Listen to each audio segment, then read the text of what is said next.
I'm going to pretend to travel to every race of the entire F1 season. The challenge is to only book and organise each Grand Prix after the conclusion of the previous race. The first race of the season is Melbourne, Australia.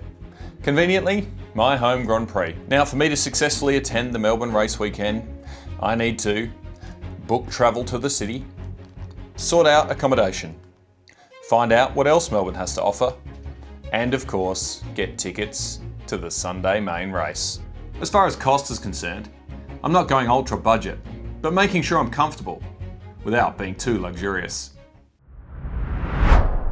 If one thing's for certain, this should be one of the most cost-effective flights for the entire F1 season, as I live in Adelaide, which is only 1.5 hours away from Melbourne. The toughest decision was when to go.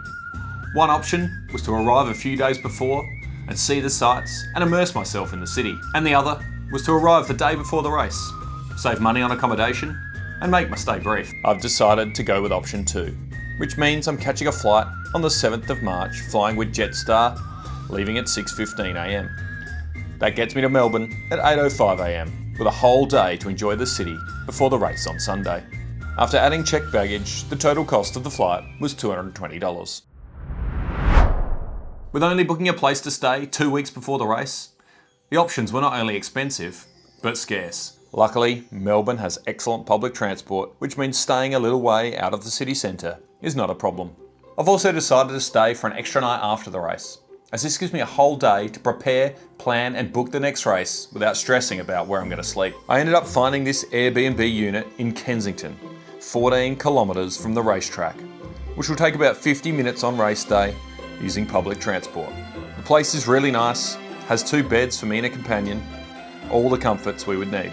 The price is a little on the high side for 3 nights, but at $675 total was much more affordable than many of the other options and justifies only staying here for the shorter trip.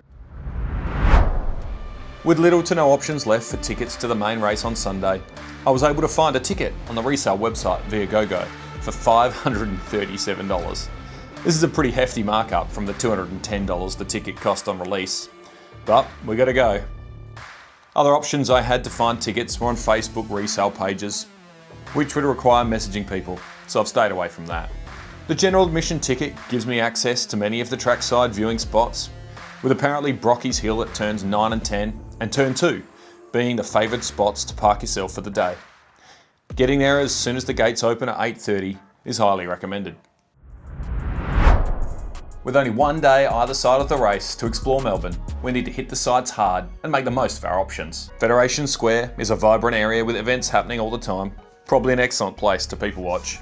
I'd want to check out the Melbourne Skydeck to get some wicked views of the city, and there's even a glass cube that sticks out of the side of the tower that you can stand in. Every time I've been to Melbourne, Queen Victoria Market always offers new things to see, do and buy, especially if you like a place that feels alive and constantly moving. The city also prides itself on being the experts of coffee, with Pellegrini's espresso bar claiming to have some of the best. The last thing I'd love to see, with the limited time I'd have in Melbourne, would be the cute penguins parading themselves at St Kilda. Unfortunately, although free, you have to book sessions and they sell out well in advance. I've decided to add $200 a day for food, experiences and local transport, which I think is generous, although the place can be expensive.